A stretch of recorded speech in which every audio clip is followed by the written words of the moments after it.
إن الحمد لله نحمده ونستعينه ونستغفره ونعوذ بالله من شرور أنفسنا وسيئات أعمالنا من يهده الله فلا مضل له ومن يضلل فلا هادي له وأشهد أن لا إله إلا الله ولي الصالحين وأشهد أن محمدا عبده ورسوله صلوات الله عليه وعلى آله وأصحابه والتابعين لهم بإحسان إلى يوم الدين وبعد عباد الله أوصيكم ونفسي بتقوى الله عز وجل الذي أمرنا بحج البيت الحرام وقال صلى الله سبحانه وتعالى ولله على الناس حج البيت من استطاع إليه سبيلا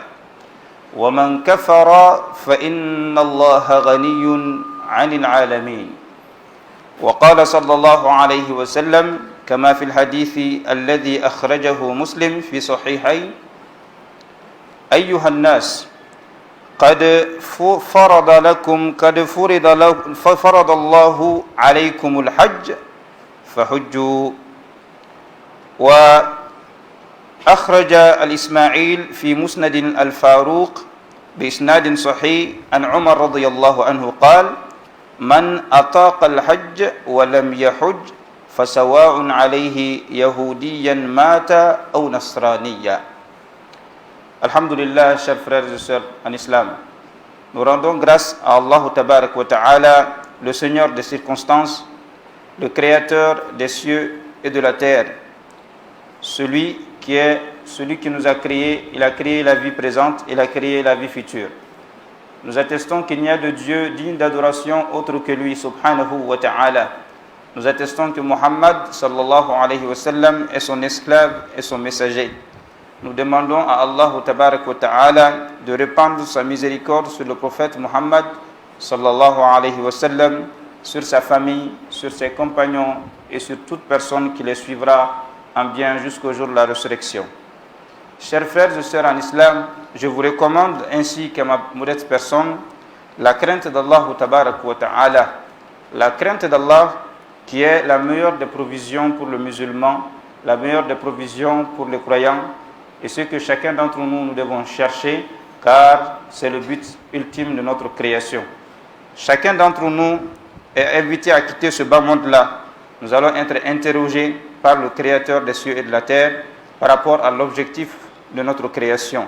Et Allah nous dit وَمَا خَلَقْتُ الْجِنَّ وَالْإِنسِ إِلَّا لِيَعْبُدُونَ.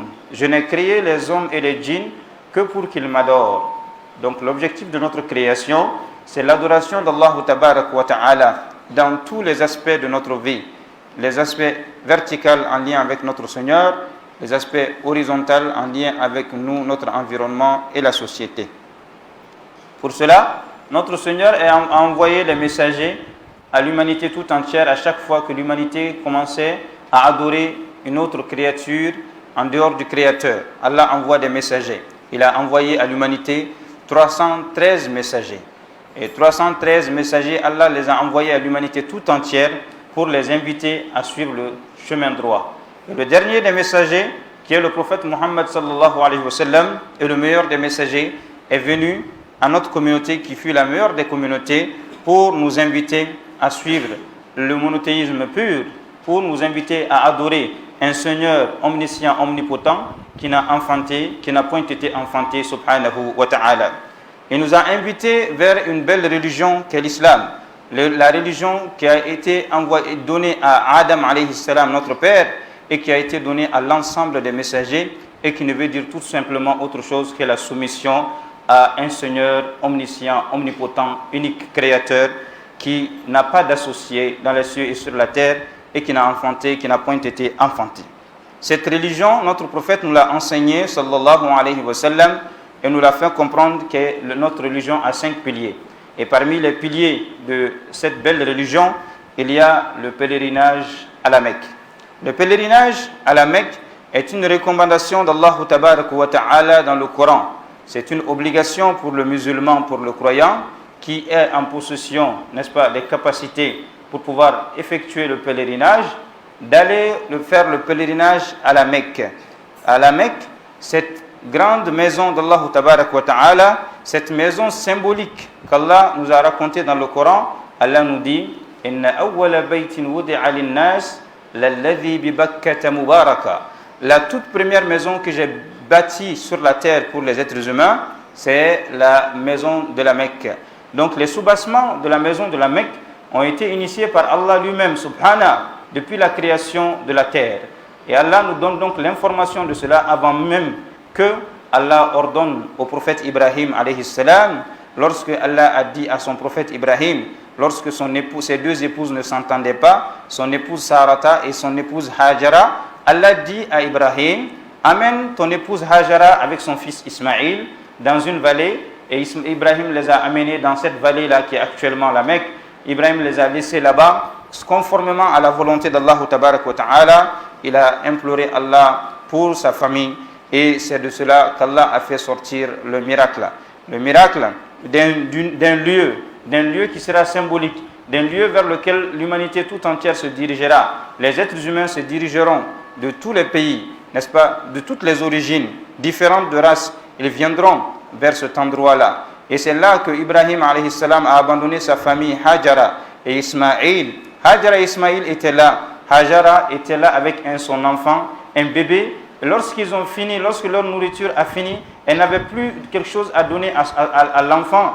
Hajara commençait à courir par-ci, par-là, pour chercher à voir si au moins elle arrive à voir une caravane.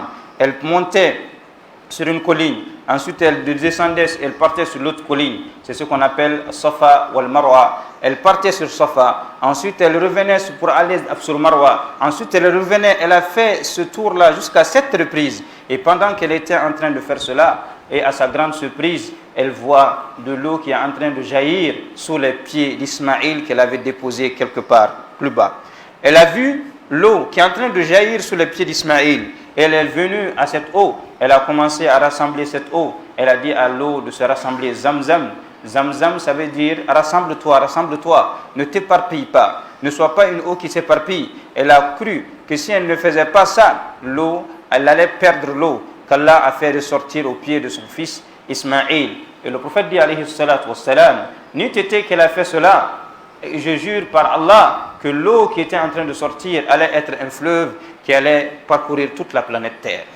Donc, l'eau de Zamzam actuellement, selon la recherche de l'OMS, c'est l'eau la plus pure actuellement qu'on puisse retrouver sur la planète Terre. C'est l'eau qui est très très riche en minéral. Donc, parmi les eaux minérales, l'eau de Zamzam est la meilleure eau qu'on puisse retrouver sur la planète Terre. Et ceci est un miracle. Et c'est de cela qu'Allah a fait diriger les êtres humains vers cette cité-là. Ils ont trouvé qu'il y avait effectivement de l'eau dans ce lieu-là. Et c'est là que, alhamdulillah, cet endroit s'est transformé en ville. Hajara s'est assis là-bas avec son fils Ismaïl. D'autres caravanes sont venues. Et ensuite, c'est devenu une cité qui est actuellement la cité de la Mecque. Allah Tabarak wa Ta'ala, après que Ismaïl soit grandi, Allah a ordonné à Ibrahim de construire la maison de la Kaaba avec son fils Ismaïl. Et lorsqu'ils ont construit, ils ont imploré Allah Tabarak wa Ta'ala, Allah, nous venons de construire cette maison pour toi et nous te demandons d'agréer cela pour nous. Et nous te demandons de nous accorder de notre descendance des gens qui viendront recommander les gens sur le droit chemin et les inviter à t'adorer toi seul. Et c'est de cela que Allah Tabarak wa Ta'ala a exaucé l'invocation du prophète Ibrahim. Et c'est comme ça que le prophète alayhi salatu wassalam est le petit-fils d'Ismaïl. C'est-à-dire de la descendance d'Ismaïl, Allah a fait sortir le prophète Muhammad sallallahu alayhi wa sallam. Entre Ismaïl et le prophète Muhammad, il n'y a aucun messager. Alors que l'autre fils d'Ibrahim, qui est Ishaq, lui, il a eu Yacoub comme fils, Yacoub a eu Youssouf comme fils, Youssouf a eu d'autres descendances, Moïse, ainsi de suite. Moïse, Issa sont tous de la descendance de Ishaq. Mais Ismaïl, lui, entre lui et le prophète, il n'y a aucun messager. Le prophète est descendu directement d'Ismaïl, conformément à la volonté d'Allah Tabarak wa Ta'ala. Ensuite, Allah dit à Ibrahim de lancer un appel. Appelle les gens, ils viendront vers toi, ils viendront vers cette maison pour accomplir le pèlerinage. Ibrahim demanda comment il peut appeler. Il ne peut pas appeler l'humanité tout entière. Allah lui dit, appelle-les. Et moi, Allah, je ferai parvenir ton appel aux oreilles des croyants. Ils viendront, ils répondront. pendant que tu es vivant, mais d'autres personnes viendront également après toi. Plusieurs années, les gens vont continuer à venir répondre à cet appel-là. Et c'est ainsi, chers frères, chères sœurs, l'historique de ce pèlerinage qu'Allah a rendu obligatoire sur la communauté du prophète Mohammed sallallahu alayhi wa sallam. Chers frères, chères sœurs en islam, le pèlerinage est une obligation qui doit être parmi nos priorités. Le musulman doit savoir que parmi les priorités de sa vie figurent les priorités en lien avec son adoration.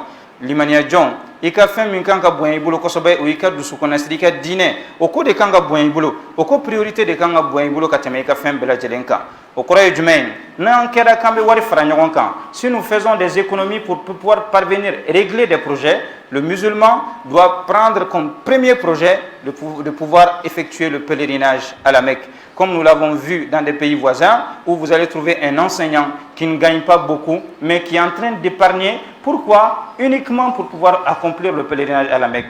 Mais malheureusement, nous, dans nos pays, la plupart d'entre nous, notre premier souci en termes d'épargne, c'est soit pour construire, soit pour épouser, soit pour marier, et soit pour acheter une voiture de luxe dans laquelle nous allons circuler dans les rues de Bamako.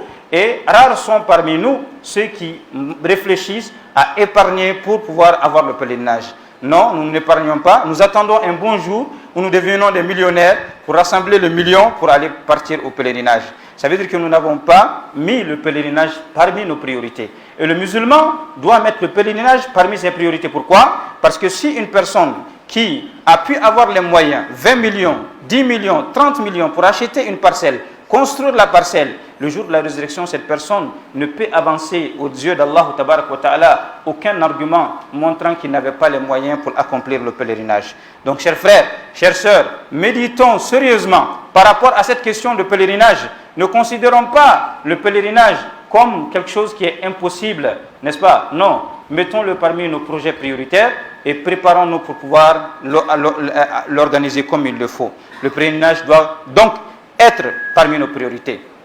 Hiji anga blanye fe hiji anga war franyonga wala sanga se ke hiji ke anga na hiji ke fenye femi be ni amba ke fen gelman bay neti hiji funi war basro ni kera millionnaire ni ke warab ay o may islamé ibi war franyonga wala se ke siki ka war soro ka hiji ke mo chaman be an krefe jamana dola anka mo mun bulu fe enseignant nous mana war soro don doni o ba frafra nyonka abe tawulu femina o de hiji o ba ke o ka hami folo be ke hiji me ba soro ambe war fra nyonka ambe presse ka jumen sa ambe presse ka terrain sa o terrain fana ambe saka toy en bon son be na kelala ambe presse ka so minjo tuma do la ibe saka bo so ngono chewera be do akono ani muso ambe presse ka mobili mun sa sondro ambe saka bo mobili non kono me aka dogo on la mo mi be na be war fra nyonka ka wari mara ka hami ka fokali be na ta hiji ke muna ka sobe ke nama oke anga donc ka fo emi sera ka wari soro ka terrain 100 million temps emi sera ka wari soro ka terrain jon million muga emi sera ka mobili 100 million muga e ni bele jelenke ni ka débrouiller e sara kata ala ko menyoya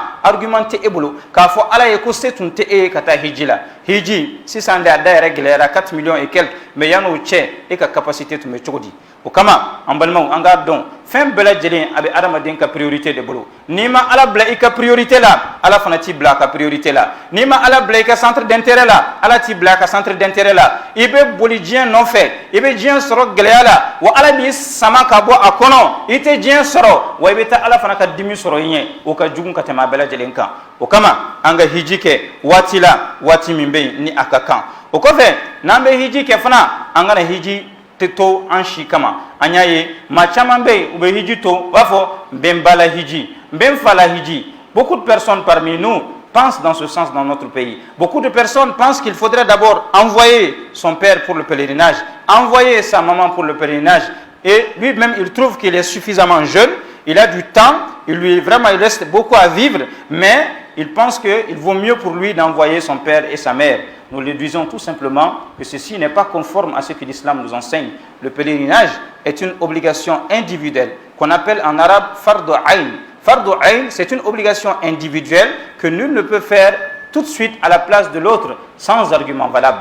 Donc, nous invitons nos frères, nos sœurs à comprendre que tu dois d'abord faire ton pèlerinage au lieu d'inviter ta maman ou ton papa à effectuer le pèlerinage. Ne pensons pas que nous n'avons le temps. Mashikana miriko wati bibolo. temps bibolo et kon bolo hiji koni non ateteme faut que nga mfalata ngambalata wallahi nimi koloshi fubita nimi koloshi sayabita ambalma dobe ambe ala deli ya rabbi ala ka hinala afatura ni sayni kono afatura atikalo kilembo wallahi salo atumbe dernière personne na munum be ni visa soroluye docteur do atumbe dernière personne na mo munum be ni visa soroluye uya wele ka fay ka kanna ko possibilité be aka sekata abulla de kana ka sekana ka ikle aéroport ma ka mobili join ka mo bla kana mobili no fe ka ta ki nettoyer aéroport nyegen kono ka don avion kono ka ta hijike atara hijike ay hijike anana nga yani nyina hijiche afatura bon na tunya fo bon après bon na to san wure ko fe mina ke est-ce que garantie tumbe ale bolo kale tumina nyina ta sorwa saro mogodo tu salo na sini mogodo tumse kata hiji o ya programmer ka fo ko fe ameta hiji o hiji nana corona nana unana limité ka fo limite d'âge ou be war beaucoup ou be fe kata mais o tisse kata parce que o ya bla plus tard. Donc ne mettons pas les choses à plus tard. Angana ko ke an retay wati ti an retay ni ala wati jama wati fitini mina angan jija angata kenya mimbana angan profiter au kenya fe angata hijike au kofe ambalmom. Le pèlerinage doit être fait par sincérité. Nous ne devons pas accomplir le pèlerinage pour nous montrer. Le pèlerinage ne doit pas être fait pour essayer de montrer à nos collègues de service ou montrer à notre voisinage que nous avons effectué le pèlerinage. Je suis hajj, je suis un al-hajj, je suis une hajja. Commencer à montrer cela, ce n'est pas l'objectif du pèlerinage. Hiji manka ke yira kama. Hiji manka ke wala sa kala kali bara nyogonye, kala kali inje nyogonye, kairula ka fo hiji ke, hajjide, al-hajjude. Ay hiji be ke ala de kama. Ibe hiji ke ni ala insrain, ibe hiji ke ni yere magajige, ibe hiji ke wala sa ki resurnya Allah subhanahu wa ta'ala la anganjija. Anga hiju akana kene yere hiji afo ne hiji ke ni shin hakela ne hiji ke ni shin hakela aw amba fi aw hiji ke o shin hakela yala eke hiji minanawa kira ku sallallahu alaihi wasallam al hajj al mabrur laysa lahu al jazaa illa al jannah. Le pèlerinage agréé auprès d'Allah n'a d'autre récompense que le paradis. C'est-à-dire la personne est lavée de l'ensemble de ses péchés. C'est une personne qui est purifiée auprès d'Allah au point d'être considérée comme étant un bébé qui vient de naître. Derani min bangena 600 alabo baraji di mama mamiya hijike me hiji jumene kodum hiji minna hiji minana kodo hiji mina matonyolike hiji jumene kodo hiji mina makuma kallangulo fo hiji jumene kodo hiji min kera alakama amake yere kama amake wala sam go ka fo nimbeta ay hiji nke alakama o kofe ambalmo anga hiji ka ke warisanuma fanana. Comprenons que Allah inna Allah tayyib la yuqbal illa tayyiba. Allah est pur et Allah n'agrée que ce qui est pur. Donc comprenons que ceux qui sont en train d'épargner dans les banques classiques, dans les banques avec lesquelles nous avons des pourcentages, faisons très attention à enlever le pourcentage qui sont sur nos comptes d'épargne, parce que ces pourcentages qui sont en train d'être donnés sur les comptes d'épargne dans les banques classiques, cet argent-là n'est pas considéré en islam comme étant de l'argent licite. Donc, il faut enlever ce pourcentage que la banque augmente dans nos épargnes et le donner à un pauvre, à un besogneux. Ensuite, l'argent qui est exactement notre fonds, que nous savons que nous avons pu avoir à notre sueur de notre front, utiliser cet argent-là pour faire le pèlerinage. Car tout argent qui est utilisé, qui n'est pas sain, qui a été volé, quelle que soit la forme de vol que la personne a pu faire pour avoir cet argent, Allah ne peut pas agréer un pèlerinage qui émane d'une fortune impure, d'une fortune qui a pu être octroyée soit à travers un poste de responsabilité, un abus de pouvoir, une fortune qu'on a volée auprès de quelqu'un. Non, Allah n'accepte pas un pèlerinage de ce sens-là. Donc faisons en sorte que nos économies que nous avons, faisons en sorte que l'argent que nous avons pour effectuer le pèlerinage puisse être de l'argent sain, conformément à la recommandation d'Allah wa ta'ala. Faisons-le, chers frères et chères sœurs, et faisons en sorte que nous puissions faire le pèlerinage avec notre connaissance islamique. Car nous avons remarqué dans les délégations maliennes qui partent au pèlerinage, beaucoup de personnes qui vont au pèlerinage ne connaissent rien de l'islam. Beaucoup ne connaissent pas les béabas de l'islam. Parfois même pour corriger une prière, ça fait un problème. Ils partent au pèlerinage. Même les invocations qu'on apprend pour faire un bon pèlerinage sont difficiles pour eux pendant le pèlerinage. Pourquoi? Parce que l'islam n'était pas une priorité pour eux. Parce qu'ils vivaient l'islam de façon culturelle. Ils ont trouvé leur papa musulman, leur maman musulmane, mais eux-mêmes ne se sont pas intéressés à l'islam dans son fond. Ils ont laissé l'islam pour les marabouts. L'islam, c'est pour les autres personnes qui sont dans les médersa et autres.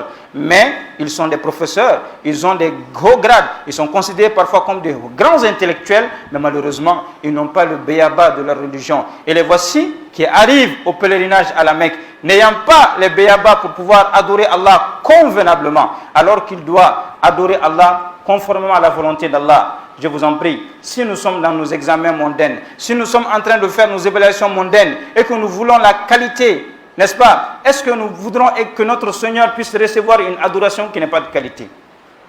Ce n'est pas possible. De la même manière où nous voulons de la qualité, de la même manière où nous voulons de l'excellence dans tout ce que nous voulons, dans tous nos départements, dans toutes nos disciplines, nous voulons que les étudiants, les élèves, les professeurs puissent être des gens qui maîtrisent leur sujet, qui maîtrisent leur contenu, qui savent de quoi ils parlent. De cette même manière, l'objectif de notre création, qui est l'islam, doit être apprise, elle doit être comprise et elle doit être appliquée conformément aux recommandations d'Allah Tabarak wa Ta'ala et conformément aux enseignements du prophète alayhi salatu wassalam. Et on ne peut pas obtenir cela. On ne peut pas obtenir cette connaissance-là que lorsque nous cherchons cette connaissance-là. Malheureusement, nous avons été sevrés de cette connaissance islamique, de cette connaissance religieuse dans nos différents pays à cause de ce concept néocolonial importé qu'est la laïcité, qui a fait que nous avons eu une formation intellectuelle. Nous avons fait 12 années, plus de 20 années d'études, mais malheureusement, nous n'avons aucun béaba de notre religion. Pour ceux qui ont eu la chance de sortir de familles religieuses, ont pu apprendre en bas les petites connaissances qu'ils ont pu apprendre dans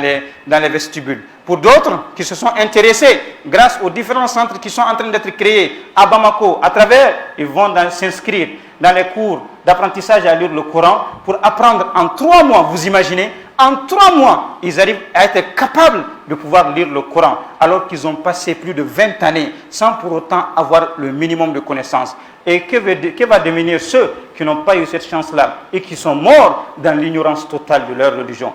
Qu'Allah nous donne la rectitude dans ce que nous faisons, qu'Allah nous guide vers le droit chemin et qu'Allah ne nous mette pas du nombre de ceux qui défendent ce concept néocolonial importé qui est contre toutes les religions, toutes confondues. Qu'Allah nous guide vers le droit chemin et qu'il nous donne son assistance. أقول قولي هذا وأستغفر الله العظيم الجليل لي ولكم ولسائر المسلمين من كل ذنب فاستغفروه إنه هو الغفور الرحيم.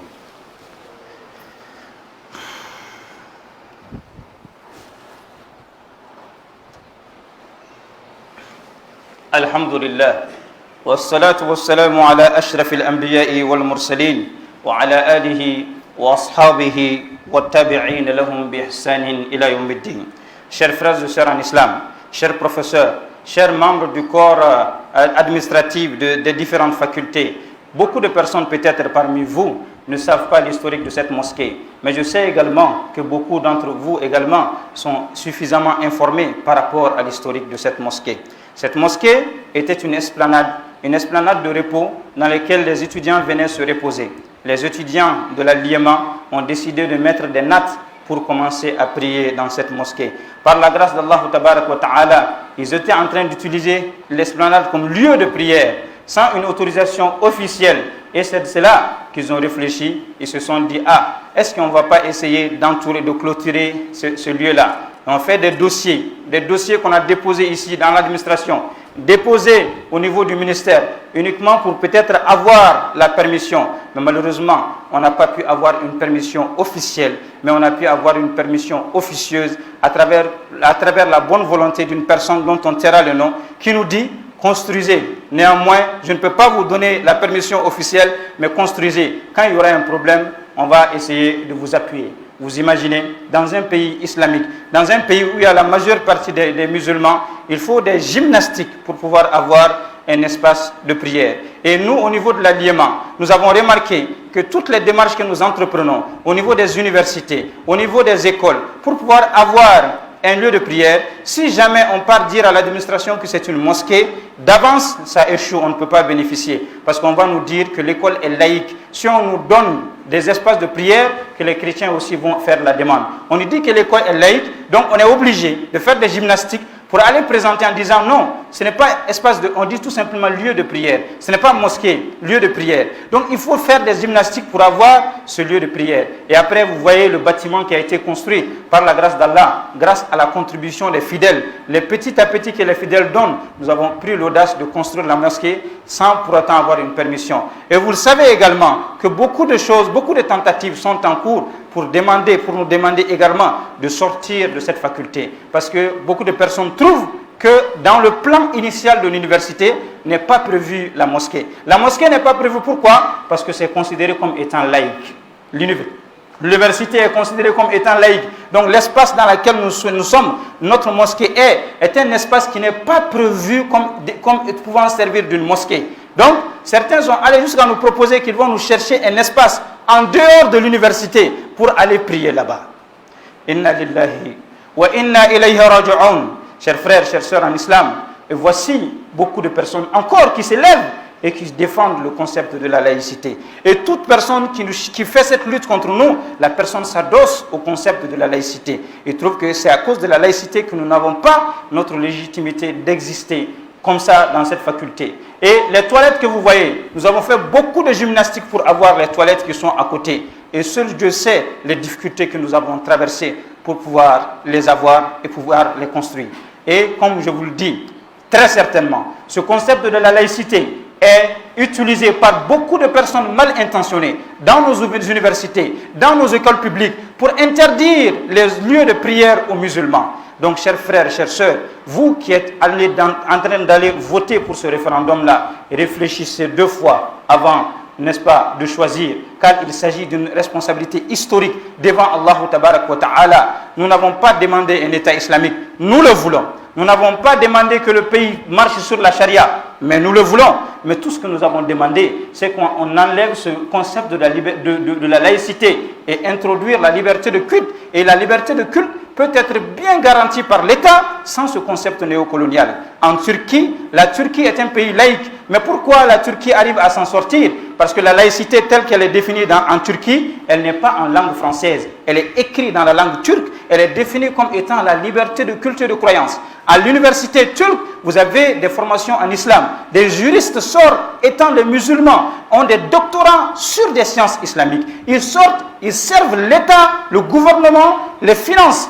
Et ce sont des gens qui sont reconnus. L'enseignement islamique est intégré à l'école publique. Les gens qui sont d'une autre religion apprennent également leur religion. Pourquoi? Parce que dans tout pays, il faut qu'il y ait un projet pour ce pays-là de construire un citoyen qui a des références religieuses, qui a des références traditionnelles. Mais malheureusement pour notre pays, nous avons décidé depuis 1960 à nos jours de partir sur la base d'un pays laïque.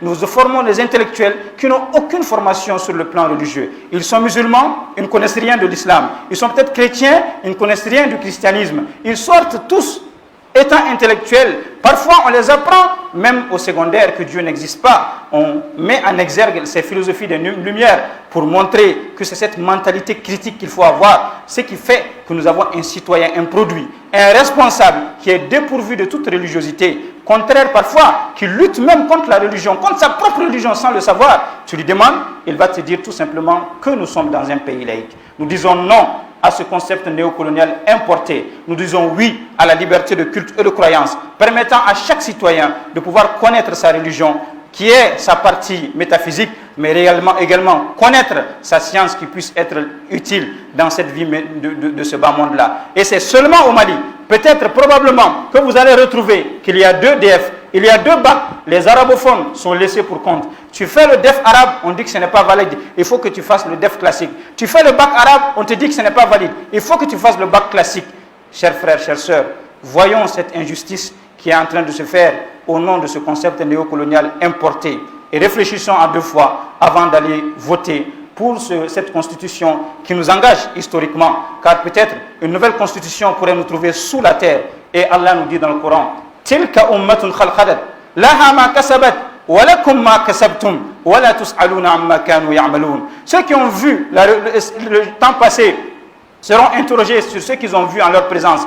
Et vous aussi, vous ne serez pas interrogés par rapport à ceux qui ont voté la Constitution derrière. Et ceux qui sont actuellement là, nous qui sommes là, dans ce changement, nous devons prendre notre position et montrer que nous n'aimons pas ce concept et nous demander l'aide d'Allah Ta'ala. Si ça passe, nous l'avons transmis et Allah aurait témoigné, les êtres humains l'auront témoigné et le jour de la résurrection, Allah tranchera à travers ses créatures et Allah est le meilleur des juges. Qu'Allah nous donne la clairvoyance dans tous les choix que nous entreprenons, qu'Allah nous guide vers le droit chemin, qu'Allah nous donne sa satisfaction, qu'Allah apaise ce pays-là, qu'Allah guide ce peuple noble qui est riche de ses valeurs religieuses vers la crainte d'Allah Ta'ala, qu'Allah nous donne la stabilité, qu'Allah ne nous tient pas par nos fautes, par nos erreurs, qu'Allah nous accorde une science bénéfique, qu'Allah nous guide et fasse de nous une guidance pour la umma. Wa sallallahu ala sayyidina wa nabiyyina wa azimana Muhammad wa ala alihi wa ashabihi wa tabi'in lahum bi ihsanin ila yawmiddin. Subhanaka Allahumma bihamdik نشهد أن لا إله إلا أنت نستغفرك ونتوب إليك سبحان ربك رب العزة عما يصفون وسلام على المرسلين والحمد لله رب العالمين.